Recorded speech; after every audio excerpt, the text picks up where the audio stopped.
Thank you for joining us today on Pack 14 for Prepare Wicomico as we share information about emergency preparedness here in Wicomico County.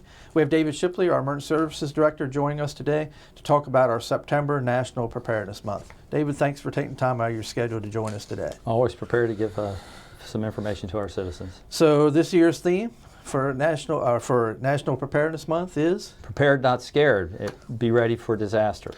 So risk in our county, this time of the year we're still in the hurricane season, started earlier, goes through November 30th. So let's tell the viewers a little bit about hurricane preparedness.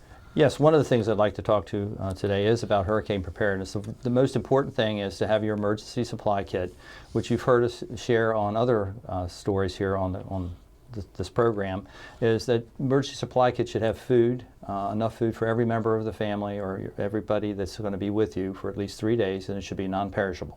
And you should have a gallon of water per day for each individual. Don't forget food and water for your pets. A first aid kit is critical, and then so is a NOAA weather radio, and we've talked about that before. It's a National Weather Service radio. It puts out National Weather Service broadcasts 24/7. The thing that's very good about it is it's both commercial powered and battery powered. That's why it's an important part of the emergency supply kit. And it gives 24/7 information, but it also gives you preparatory information when a disaster or a significant weather event is coming. It tells you what to do to be prepared, and then you should listen to that radio very closely when the event gets here to understand what's going on. And then it also would talk about what would happen in a recovery phase.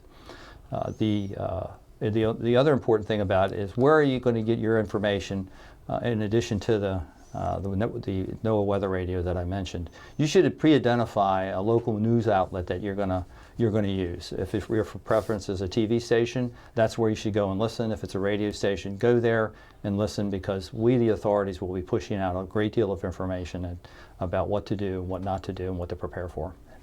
That's great. And those weather radios will remind viewers where they can get those weather radios. Yes, you can get them at any commercial retailer in the county. Drug stores, box stores, or retail stores, they all have them. And they're rather inexpensive, and we promote them all the time. If you don't have anything else, you should have that in your home. So again, the weather radio, we're going to give you this opportunity to see in this video how the weather radio works. And again, as Director Shipley said, they're available here locally, or internet is a wealth of information and multiple sources on internet where you can buy those. So let's watch this video of how the weather radio works. One of the great things we'd like to have everybody in Wicomico County have is a NOAA weather radio. And that's activated by the National Weather Service. You can get these radios in your local department stores or radio stores, hardware stores, just about anywhere.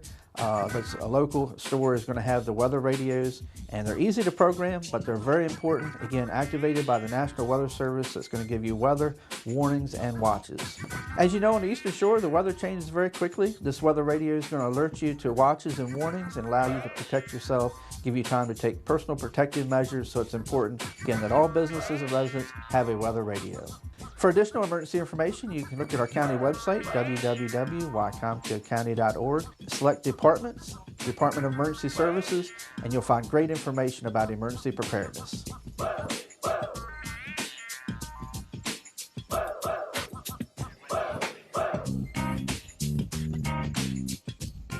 Welcome back to Prepare Wicomico as we continue to share information today about National Preparedness Month in September with our Director, David Shipley of Emergency Services. And let's tell the viewers about Know Your Zone Maryland and where they can find out evacuation information. Yes, one of the things particularly associated with a hurricane would be evacuations that are associated with storm surge and also tidal surge. We're talking about storm surge and tidal surge in Wicomico County along the Wicomico River and also the Nanticoke. Those would be the two areas where we would be concerned about an evacuation for those two events.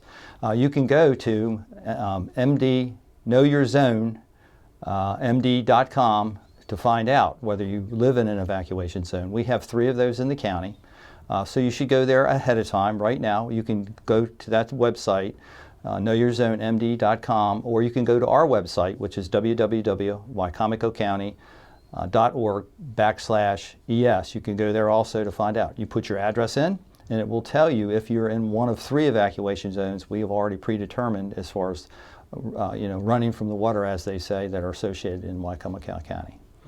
And the website, if they're not in a zone, is also going to tell them you're not in an evacuation zone. That's correct. And I would say this, if you get confused in any way about whether you're in an evacuation zone or not, you can always call our office at 410-548-4820. Okay, great information to have. So again, check out those two websites or give the Emergency Management Office a call.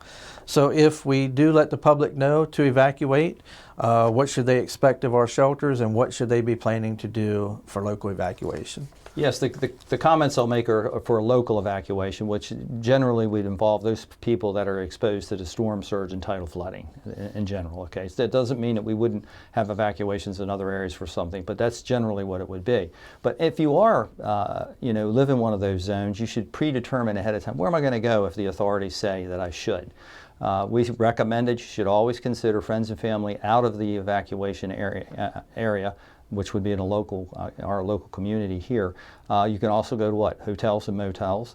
And actually, there are some people that own private businesses. Don't forget that. If you have a private business that's outside of the evacuation area, you could go there. And we know that that does happen.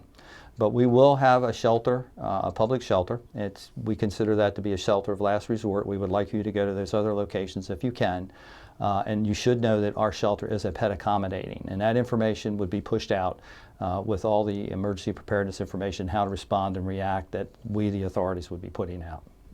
And that's great. And we call those shelters of last resort. Again, those other items we prefer for the people to have those plans before they come to the shelter the county's going to operate. That's correct. And we find that most people would prefer to go to one of those other locations than the public shelter because we're going to make sure you're safe, you're warm, and you're secure, and you'll have something to eat. But it's still not the same as being in one of those other locations. And if they do find themselves in a situation they have to come to the county shelter, let's remind them of a few things you need to bring with you when you come. Now, like I had mentioned, our shelters are pet accommodating. We would ask that you bring a crate if you have it and bring the food. If you have something that's an exotic or something like that, there'll be a determination made about whether you can come into the main shelter, but you will never be turned away. You would go over to the Humane Society. They would make accommodations for that. I want to reiterate, if you need to be at the public shelter, we're going to make sure that you have a spot there. Okay. The basic things that you can bring, in addition, you should bring a sleeping bag with you if you can. You can bring blankets and pillows if you can. You should bring games for kids, those kinds of things, extra prescription glasses, those kinds of things. Right, and bring all your medications, anything that you need. So just a reminder, viewers, again, anything that you need on your day-to-day basis, you need to bring with you. The county's going to provide you, as Director Shipley said, your base food, water, and a roof over your head. Those other items you need to bring with you. So you talked about flooding. So we have some flood-prone areas in the county, and we want to let the viewers know what they should do and expect about flooding. Yes, most people that have lived here for a while know what areas are prone to flooding. Now, you have to also learn what to do when that road's flooded. You've heard it probably many times. Turn around, don't drown. You don't know best. You don't know what's under that water. Even if it's not moving, it could be standing. It still could have been washed out. But little known facts, 6 inches of moving water can knock a person down if you try to walk through it, and 12 inches of moving water can actually move a vehicle. So that turn around, don't drown, that's what we want people to do. Don't take the chance or the risk. And we had the flooding from the hurricanes and rains, and something over the last couple of years, the Weather Service is putting out these aerial flood warnings, and that's the immediate flood. Right. Aerial flooding is called, it's rain. And if you have anywhere from approximately 3 inches an hour, you're going to probably have flooding and standing water in some areas. And if we have that over several hours, you're definitely going to have it. So yes, don't take the chance, don't take the risk. You have people that say, well, I'm going to walk through it and walk slowly.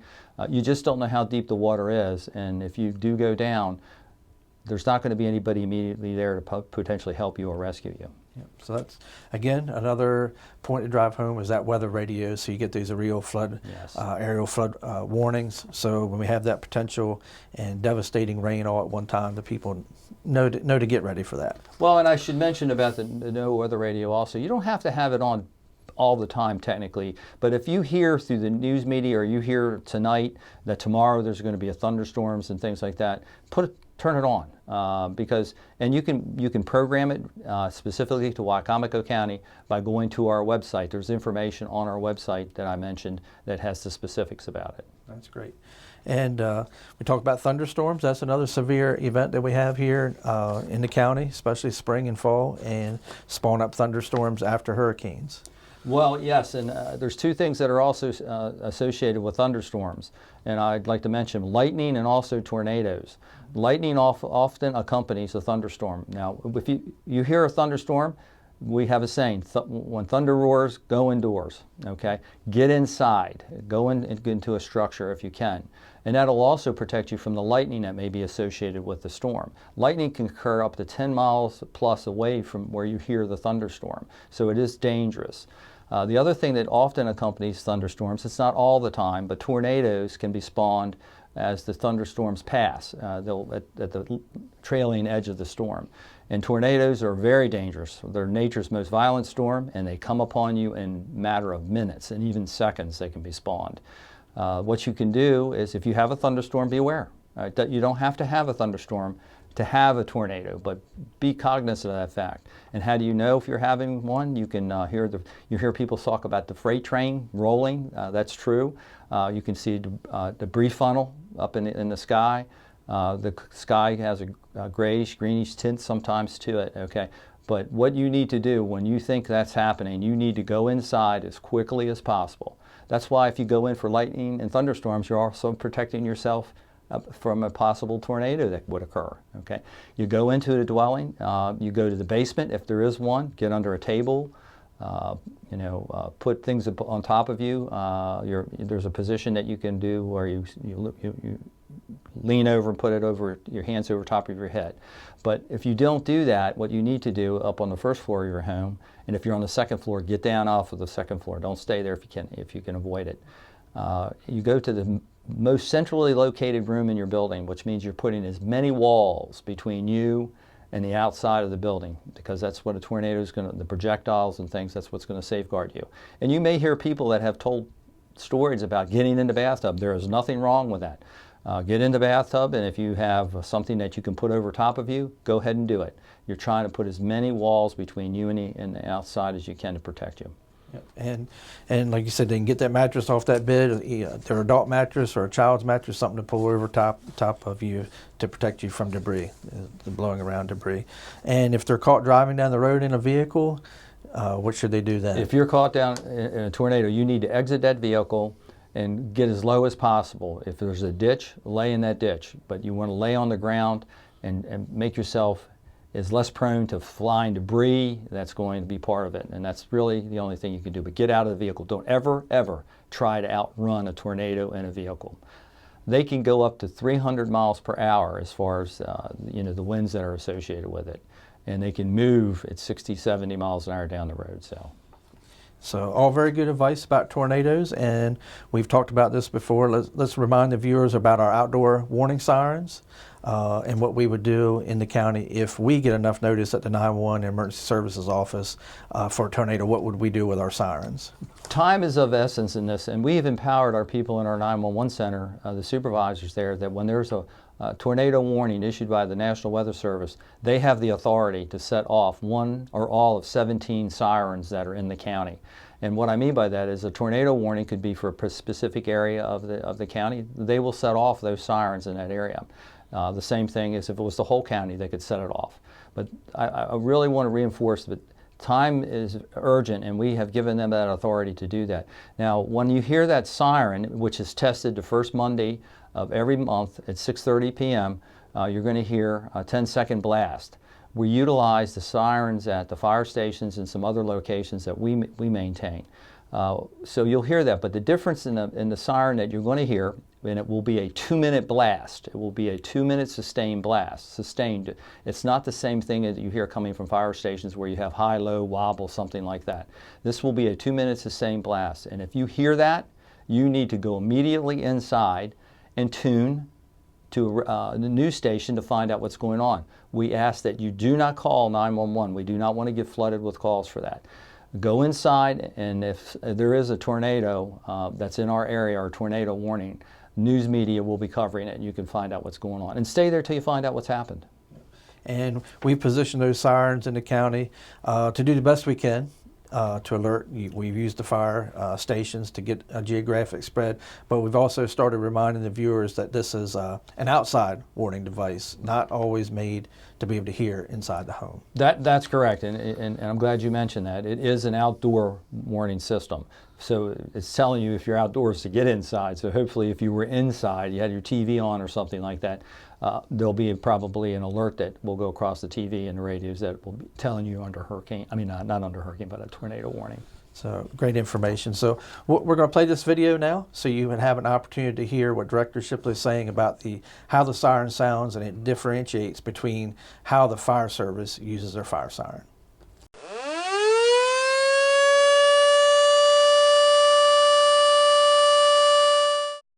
So we'll conclude today with some safety information. We have a lot of people that have generators either built on their home or they're using portable generators due to these severe storms. So let's give us a few tips about operating that generator safely. Yes, one of the most important tips is to conduct preventive maintenance on it several times a year. If you're going to say I need a generator for the hurricane season, don't wait till you need it to make sure that it's going to function correctly. That is one of the most important things that I can share with you. The preventive maintenance, but also know how to use it. Okay, how do you turn it on? Especially the people who have the Generacs and those on their homes are pretty familiar with how to do these kinds of things. But someone who has a portable emergency generator, first of all, has to, what am I going to use it for, and how do I use it? How do I start it? How do I take care of it? All right. And you never put a generator or turn it on inside a garage or in your house. You never do that. If you're going to use it, it should be kept outside with a heavy-duty rated extension cord that you're using to bring the power into the house. Simple things to do, but can be a very powerful tool in helping you, ride out a storm, but just be very careful with them.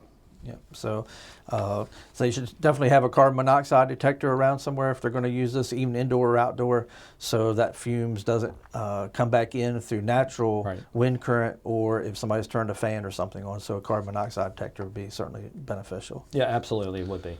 So something else that we've talked about with generators before is we want to make sure that we tell the people if they see the electric company coming on the outside, go outside and tell those people that you have a generator inside. They think the power, they always test, but they think the power's off, but the generator could backfeed out and injure your electrical worker. Right. So it's important information. If you are running a generator and you see your local electric where it's done water power, chop tank, go tell them you're running a generator if they don't see it.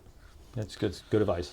So again, we thank you for taking time out of your busy schedule to share all this great information. September again, National Preparedness Month, prepared not scared, be ready for disasters. So we want you, Wicomico County, to be prepared.